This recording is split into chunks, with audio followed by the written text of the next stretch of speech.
So I was reading Ta-Nehisi Coates, because I'm a pretentious pseudo-intellectual, and a passage struck me like a punch to my soul, and it changed the way that I looked at The Lord of the Rings. Wait a minute, that's not right. There we go. Tolkien saw hell, and it changed him.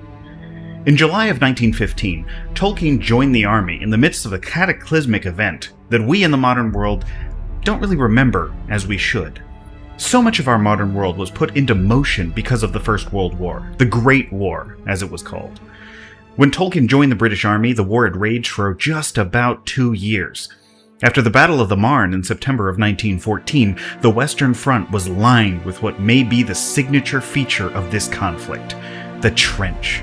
Barbed wire, constant artillery barrages, chemical weapons, the first tanks, machine gun fire, desperate and futile charges into no man's land, trench foot, disease, and what doctors at the time referred to as shell shock, but what we now refer to as post-traumatic stress disorder, were rampant throughout the troops. This was a wasteland Tolkien entered in 1916. What he didn't realize was this was just the beginning. He departed England in France of June of 1916, and his unit was mobilizing for a large French and British offensive that was to begin in July. His first taste of combat. It isn't too far off to say that this was just leaving the Shire to enter Mordor. For the battle that was to begin was one of the deadliest in human history. The Battle of the Somme.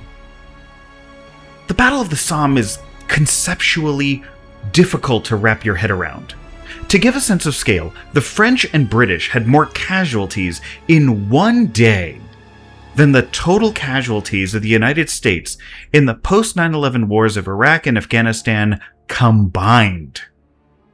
It was the worst casualty numbers in the history of the British military. More than 1 million casualties suffered over the course of a 4-month battle.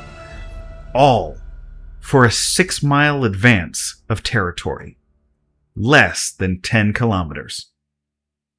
This is the reality of modern, mechanized, industrial warfare that Tolkien endured and survived. Though Tolkien contracted trench fever and was pulled off the line in November of 1916, trench fever was contracted from lice. It took years for him to recover. He hated war.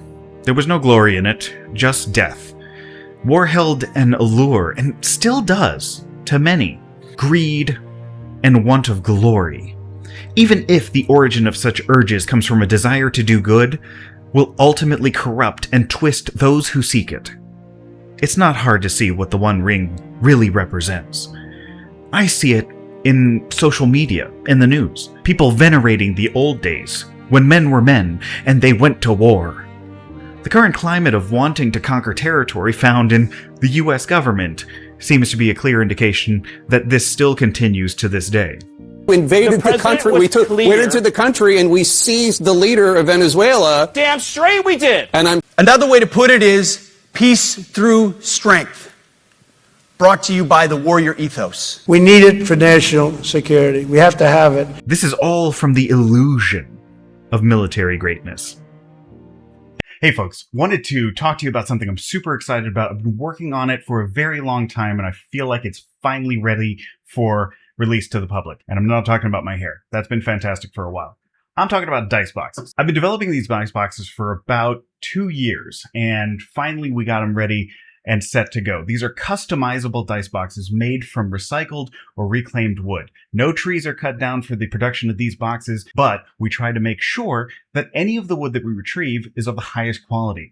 My personal favorite is this black walnut design of a personal dice box, which you can see has an engraving of my character's name on it. You can get your character's name engraved on it, or some of the custom artwork that we've had made for our boxes specifically. These are not AI-generated images. We paid an actual human being to create this tiger design, which I love so much. All of these dice boxes are handmade by my uncle, who's been woodworking for decades. So if you wanted to grab one of these dice boxes and help support the channel in a different way, you can head over to bluerosequest.squarespace.com and pick up your very own handmade, customized dice box. I am not immune when I speak of my heritage and history.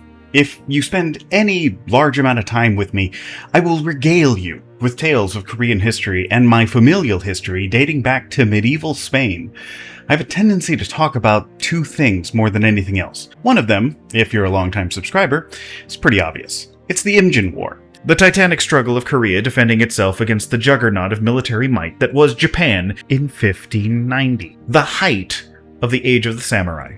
The other is the fact that my family name goes back to the 13th century in Spain. These stories are tied to war, the struggle of theology, greed, death.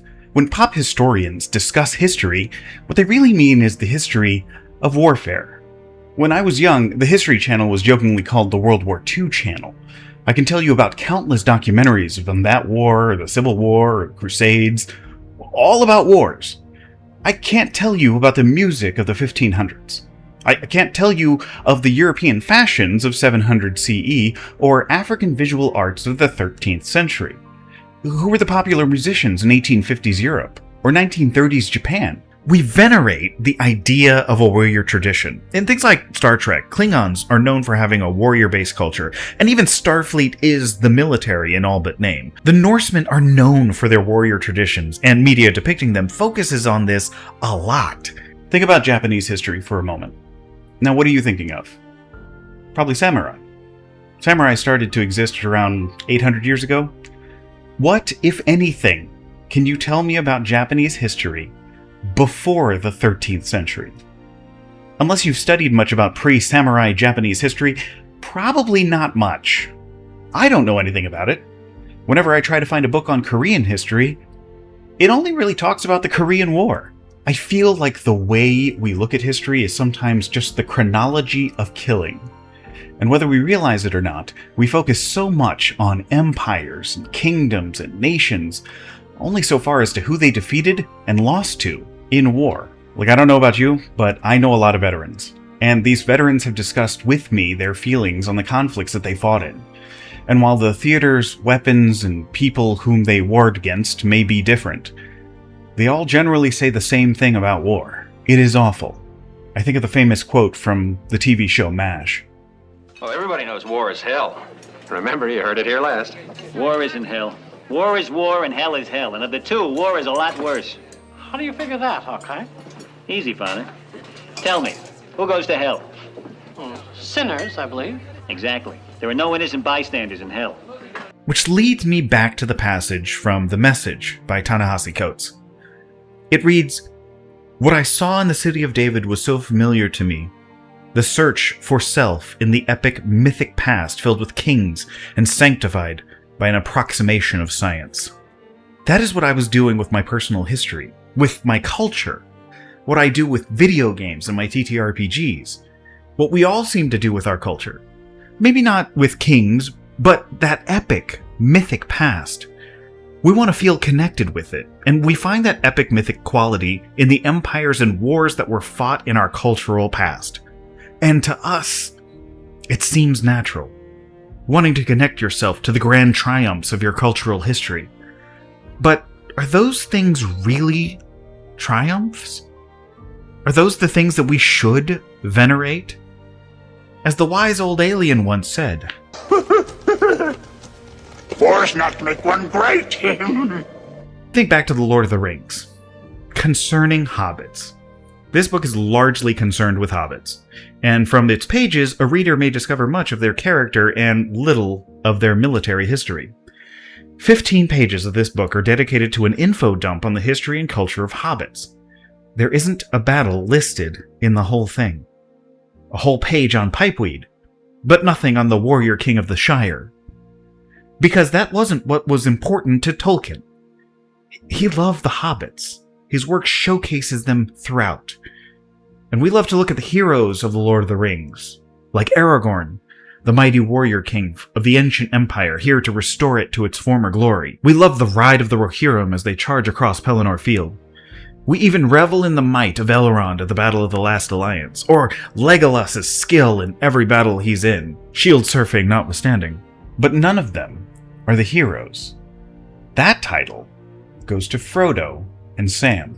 We cheer for Aragorn, Gandalf and Galadriel for being able to refuse the ring when it's offered to them. But the true strength is in Frodo for fending it off for so long, for being able to offer it to many people even when he's held onto it for weeks, and for Sam for doing the same when Frodo was caught by the orcs. Tolkien speaks to us with this story. His words are poetic, but loud. The message is one we all should heed, especially in troubled times. Especially now. The fate of the world is not in the hands of sovereign soldiers and sorcerers.